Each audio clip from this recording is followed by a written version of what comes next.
Hello friends, आप देख रहे हैं आपका चैनल शेयर बाजार विद आयुष। और चलिए वीडियो को शुरू करते हैं। दोस्तों, जियो फाइनेंशियल सर्विसेज में आज एक बहुत ही दमदार हमको फिर से अपमूव देखने को मिला। रिजल्ट का रिएक्शन आज हमको स्टॉक पे देखने को मिला और स्टॉक में आज करीबन 12 रुपये 90 पैसे की तेज़ी देखने को मिली। वैसे दोस्तों 378 पर स्टॉक ने अपनी ओपनिंग दी थी, देन 375 तक शेयर नीचे में गया जो इनका लो था, बट 384.85 का आज का हाई था। और अगर क्लोजिंग आप देखेंगे तो 383 पर आई है। इसका मतलब ये है कि दिन के हाईस के नज़दीक जाकर दोस्तों स्टॉक ने क्लोजिंग दी है। सबसे खास बात क्या है? सबसे खास बात यही है दोस्तों, 385 के नज़दीक काफ़ी शेयर गया है और ये ही आज जो 384.85 का लेवल टच हुआ है वो इसका 52 हफ्तों का हाई या फिर आप ऑल टाइम हाई भी कह सकते हैं, जो लगता हुआ देखने को मिला है। देखिए, एक बात साफ ज़रूर है कि शेयर में रेजिस्टेंस तो है 385 का, बट ये बात दिखता है कि हो सकता है कि दोस्तों इस बार वो क्रॉस हो जाए और शेयर में हमको और दमदार तेज़ी या फिर कहूँ 400 रुपीज़ का लेवल भी देखने को मिल जाए, 400 के पार ये हो जाए। और 400 के पार यहाँ पर ये अगर हो गया तो अपने आप में देखिए एक बहुत बड़ा अचीवमेंट हम कह सकते हैं। सी कंपनी के रिजल्ट्स को तो हमने देखा ही था, और जिनको नहीं भी बताया, आप देख सकते हैं कंपनी की सेल्स क्यू ऑन क्यू तौर पर करीबन 414 से 418 करोड़ हो जाती है। कंपनी का नेट प्रॉफिट 294 करोड़ से बढ़ के 311 करोड़ हो जाता है। तो ग्रोथ हमको देखने को मिली स्पेसिफिकली कंपनी के अंदर। ये बात ज़रूर, जैसे मैंने आपको कहा कि बाजार जो है वो ये तय कर रहा है, तय करा नहीं है अभी तक, कि हाँ कंपनी का कोर बिजनेस ये होगा, सबसे मेन बिजनेस ये होगा, सबसे मेन बिजनेस से रेवेन्यू यहाँ से आएगा। ये बाजार तय कर रहा है। और इसी के ऊपर देखिए आज नुब्रा ने इंटरेस्टिंग बात कही जो कंपनी नतीजे निकल कर आया उसके बाद। सबसे तो मोतीलाल ओसवाल को समझते कि उन्होंने क्या कहा, फिर नुमुरा को समझेंगे। तो देखिए उन्होंने क्या कहा, जेएफएस यानी Jio financial services is making inroads into the vendor financing and insurance distribution, said Motilal Oswal. यानी मोतीलाल ओसवाल का मानना है कि कंपनी बेसिकली वेंडर फाइनेंसिंग वही दोस्तों यहाँ पर जो एनबीएफसीज करती है और इंश्योरेंस डिस्ट्रीब्यूशन का काम करती हुई नजर आएगी। इसके अंदर कंपनी कारोबार कर रही है।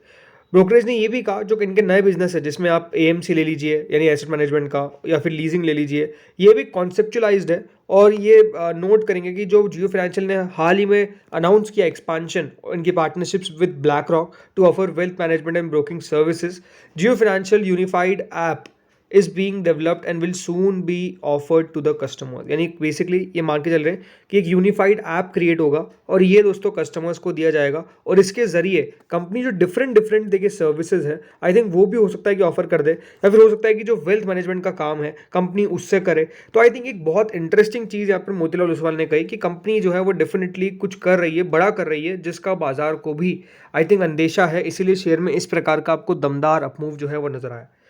इसके आगे क्या कहा, necessary framework and rule engines have been set up for each business lines, Jio brand capital and customer adjacency with its ecosystems.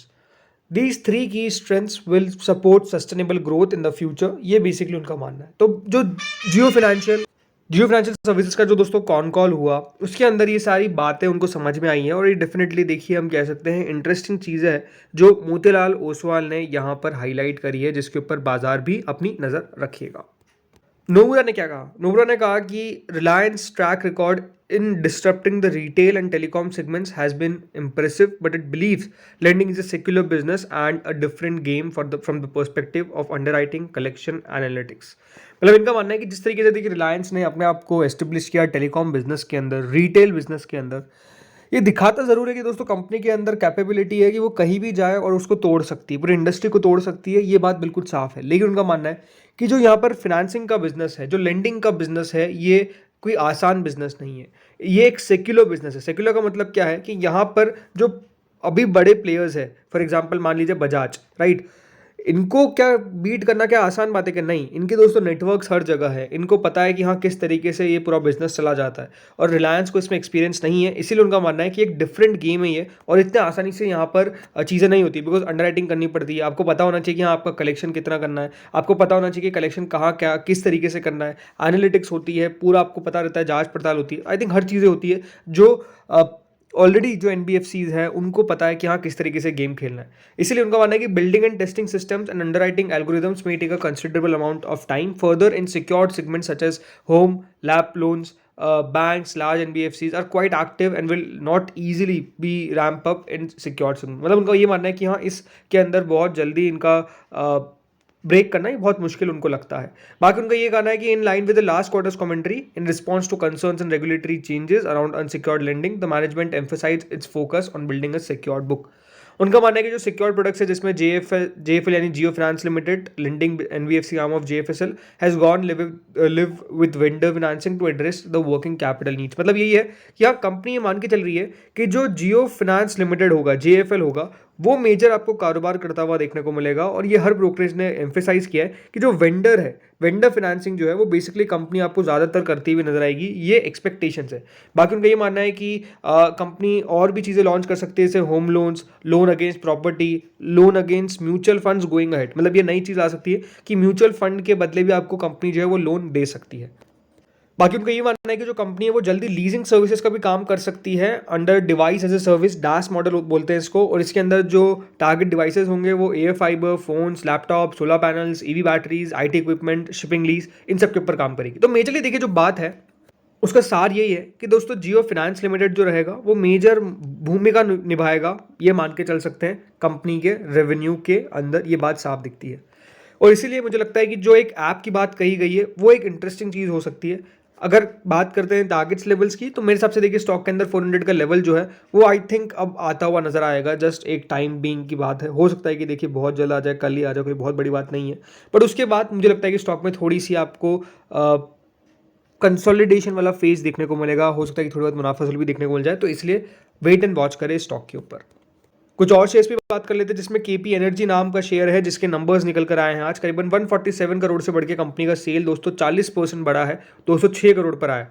147 crore से बढ़ के 206 करोड़ पे कंपनी के नंबर्स आए, जो अपने आप में काफी शानदार दिखते हैं। Q1Q भी कंपनी ने काफी बढ़िया बढ़त दिखाई है, 81 करोड़ से बढ़ के 206 करोड़, यानी मोर देन कंपनी का डबल सेल हो गई। नेट प्रॉफिट की अगर बात करें तो कंपनी का नेट प्रॉफिट 15 करोड़ से बढ़कर सीधा 25 करोड़ पर आया, ऑलमोस्ट 61% का जंप। एंड इससे प्रीवियस क्वार्टर में कंपनी का प्रॉफिट ओनली 9.21 करोड़ था। तो यहाँ पर भी एक अच्छा खासा जंप देखने को मिला है कंपनी के मुनाफे में। कंपनी का मुनाफा यहाँ पर भी मोर देन डबल हुआ है। कंपनी की ईपीएस में भी इस प्रकार की परफॉर्मेंस देखने को मिलती है, ऑब्वियस सी बात है। तो कंपनी के नंबर्स अगर मैं पिछले साल से कंपेयर करता हूं तो देखिए पिछले साल FY23 में 434 करोड़ का रेवेन्यू था और 469 करोड़ का कंपनी का कुल मिलाकर इस बार रेवेन्यू आया। मार्जिन के हिसाब से कंपनी के 16% के मार्जिन थे, उसको बढ़ाकर कंपनी ने 18% तक लेके चली गई है। कंपनी का मुनाफा पिछले साल तक करीबन 44 करोड़ का था, अब 59 करोड़ का हो गया है। तो ये एक अपने आप में दिखाता है कि देखिए कंपनी काफ़ी बढ़िया कर रही है और कंपनी के नंबर्स भी काफ़ी बढ़िया दिखते हैं। वैल्यूएशन वाइज देखिए 44 के पी पे अवेलेबल है, 390 का इसका करंट प्राइस चल रहा है और 465 रुपीज़ का इसका हाई गया हुआ है, राइट। डिविडेंड डील कंपनी की ज़्यादा कुछ खास नहीं, but return on capital employed and return on equity काफ़ी शानदार है। ये बात ध्यान रखिएगा, ये सिर्फ एक बीएसई लिस्टेड कंपनी है और कंपनी बढ़िया कर रही है, बढ़िया ग्रोथ दिखा रही है, बात तो साफ नज़र आता है। इसके अंदर अगर बात करता हूँ, प्रमोटर्स 44.80% होल्ड करते हैं, FIAs 0.32% होल्ड करते हैं। इस क्वार्टर के अंदर स्टेक थोड़ी सी FIAs की बढ़ी है। पब्लिक 54.87% होल्ड करते हैं, जिसमें दोस्तों यहाँ पर कोई बड़े नाम आपको देखने को मिल जाएंगे इन प्रकार के। तो कंपनी के देखिए नंबर्स तो बढ़िया देखने को मिले हैं और इसीलिए यहाँ पर तेजी हमको देखने को कल मिल सकती है। इसके बाद स्टर्लिंग एंड विल्सन, करीबन दोस्तों आज स्टॉक में 10% का अपर सर्किट लग गया और ये एक्सपेक्टेड भी था। कल भी हमने नंबर्स के ऊपर बात करी थी, आपको कहा था कि ये शेयर तो बिल्कुल चलेगा ही चलेगा, एक्जैक्टली ऐसा ही हुआ। 670 रुपये 65 पैसे पे देखिए स्टॉक ने आज क्लोजिंग दी है। वैसे तो देखिए आज 580 पर ओपन होता है और 537 लाल निशान में शेयर आ गया था एक समय पे, बट उसके बाद जो रिकवरी देखने को मिली, स्टॉक में अपर सर्किट लग जाता है सीधे। तो ये भी अपने आप में देखिए कमाल सी बात है कि जो सेलिंग प्रेशर था वो यहाँ पर एब्जॉर्ब हो गया और उसके बाद स्टॉक में एक अच्छा अपसाइड देखने को मिल गया और शेयर फिर अपने 647 रुपये के जो हाई है उसके नज़दीक अब ट्रेड करता हुआ नजर आएगा।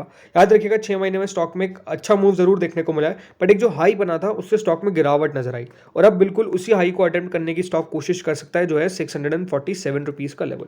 तो दोस्तों इस वीडियो में इतना ही था। होपफुली आपको वीडियो बढ़िया लगा होगा, अगर लगा तो लाइक कर देना, चैनल से पहली बार जुड़े सब्सक्राइब कर देना। Thank you friends for watching this video.